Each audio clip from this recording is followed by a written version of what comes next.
मी रोहिणी, माझ्या चॅनल मध्ये तुमचे स्वागत आहे। लग्न असू देत, एखादा प्रोग्राम असू देत, छोटी मोठी पार्टी असू देत, महिला या साड्या नेसतातच। तर उंची कमी आहे किंवा तब्येत जास्त आहे म्हणून काही महिला या साडी नेसण्याचा कंटाळा करतात। त्यांना काय वाटतं की आपण साडी नेसल्यानंतर आणखीनच बुटक्या दिसू किंवा आपण साडी नेसल्यानंतर आणखीनच जाड दिसू। मला सांगायचं आहे की तुमची उंची कमी असली म्हणून काय झालं, तुमची तब्येत जास्त असली म्हणून काय झालं, साडीमध्येही तुम्ही उंच आणि बारीक दिसू शकता। कसं हे मी तुम्हाला सांगणार आहे। तर काही छोट्या छोट्या टिप्स ज्या आहेत त्या जर तुम्ही फॉलो केल्या तर साडीमध्ये तुम्ही नक्कीच उंच आणि बारीक दिसाल। तर मग बघूयात की त्या छोट्या छोट्या टिप्स कोणत्या। नंबर 1 आहे साडीचं फॅब्रिक। आता साडीचं फॅब्रिक मध्ये तुमची उंची जर कमी असेल, तुम्ही हेवी वेटचे असाल, तुम्ही जाड असाल, तर तुम्ही साडीचं फॅब्रिक निवडताना साडीचं फॅब्रिक हे सॉफ्ट निवडा। तर सॉफ्ट फॅब्रिक म्हणजे कुठलं, तर सॉफ्ट मध्ये जॉर्जेटची साडी किंवा सॅटिन अशा प्रकारचे जे फॅब्रिक आहे हे तुम्ही निवडा।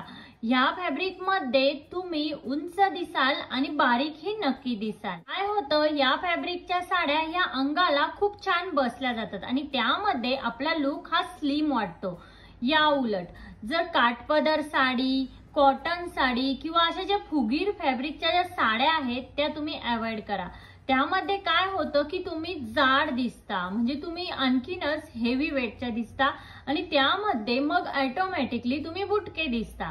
तर त्यामुळे शक्यतो अशा फुगीर फॅब्रिकच्या किंवा काठपदर साड्या ज्या असतात त्या अवॉइड करा। नंबर 2 साडीची बॉर्डर। जेव्हा तुमची उंची कमी असते, तुम्ही खूप जास्त जाड असता, तेव्हा साडीच्या बॉर्डर कडे लक्ष देणंही खूप गरजेचं असतं। तर ज्या साड्यांच्या बॉर्डर ह्या मोठ्या असतील किंवा जाड असतील त्या साड्या तुम्ही अवॉइड करा।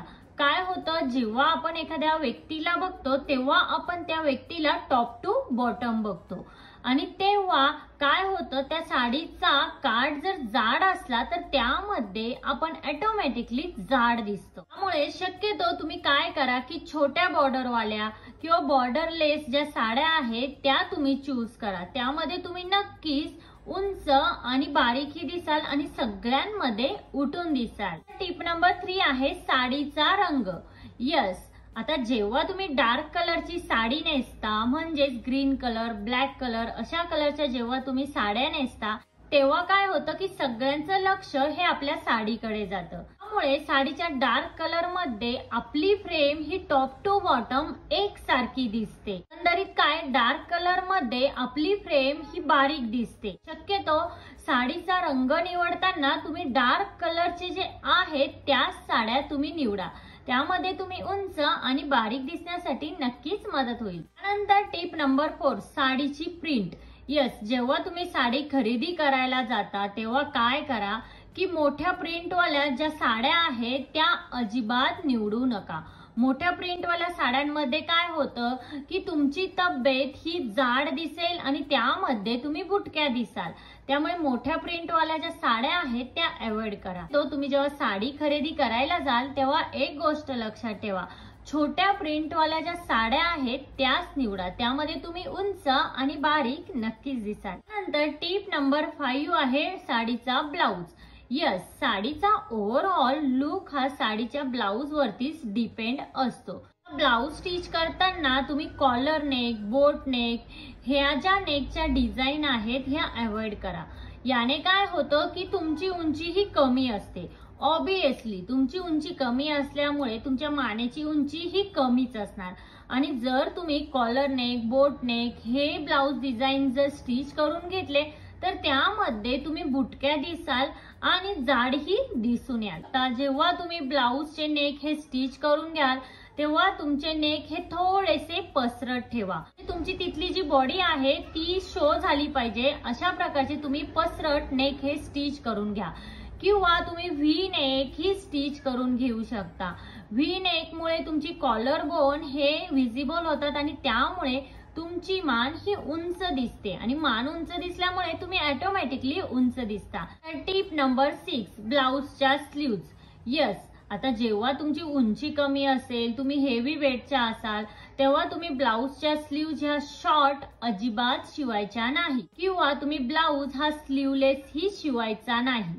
आता काय होतं, तुमची उंची कमी असते आणि तुम्ही जाड असता, तुम्ही जर शॉर्ट स्लीव्ज किंवा स्लीवलेस ब्लाऊज हे स्टिच करून घेतले तर त्यामध्ये तुमचा हात हा जास्त व्हिजिबल होणार आणि हात जास्त दिसल्यामुळे व्हिजिबल झाल्यामुळे त्यामध्ये तुमचं फॅट ही दिसून येणार आणि त्यामुळे तुम्ही त्यामध्ये ऑटोमॅटिकच बुटक्या आणि जाड दिसाल।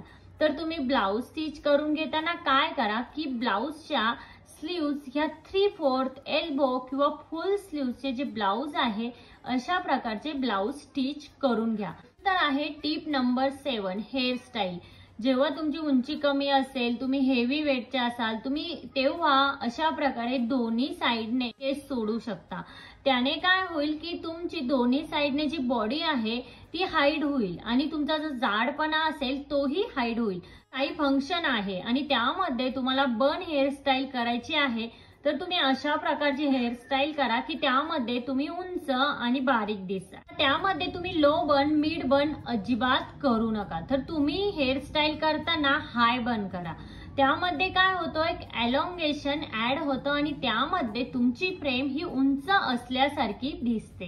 नंतर आहे टिप नंबर 8 साडी ड्रॅपिंग। जेव्हा तुम्ही साडी नेसता तेव्हा एक गोष्ट लक्षात ठेवा, साडी नेसताना ही लो वेस्टला अजिबात नेसायची नाही किंवा मिड वेस्टला ही साडी ही अजिबात वेअर करायची नाही। तर साडी ही तुम्ही हाय वेस्टलाच वेअर करा। जेव्हा आपण साडी ही मिड वेस्टला वेअर करतो तेव्हा आपली जी बॉडी असते ती 2 प्रपोर्शन मध्ये डिवाइड होते, त्यामुळे आपली उंची कमी दिसते आणि त्यामुळे काय होतं, तुमचा पोटाचा भाग जर मोठा असेल तर तुम्ही मिड वेस्टला साडी ही नेसली तर त्यामध्ये तुमचा पोटाचा भाग हा डिवाइड होतो आणि त्यामध्ये आपलं फॅट हे व्हिजिबल होतं आणि आपण आणखीनच जाड दिसतो। मी लक्षात ठेवा, तुम्ही हेवी वेटच्या असाल, तुमची उंची कमी असेल तर तुम्ही साडी नेसताना हाय वेस्टला साडी ही नेसा। ह्या होत्या काही छोट्या छोट्या आणि साध्या टिप्स। ह्या टिप्स जर तुम्ही फॉलो केल्या तर साडीमध्ये तुम्ही नक्कीच उंच आणि बारीक दिसाल। आजच्या व्हिडिओमध्ये इतकंच। आजचा व्हिडिओ हा तुम्हाला कसा वाटला? आजचा व्हिडिओ जर तुम्हाला हेल्पफुल वाटला असेल तर लाईक शेअर सबस्क्राईब नक्की करा। भेटूया अशाच एका नवीन व्हिडिओमध्ये, तोपर्यंत काळजी घ्या। Thank you everyone.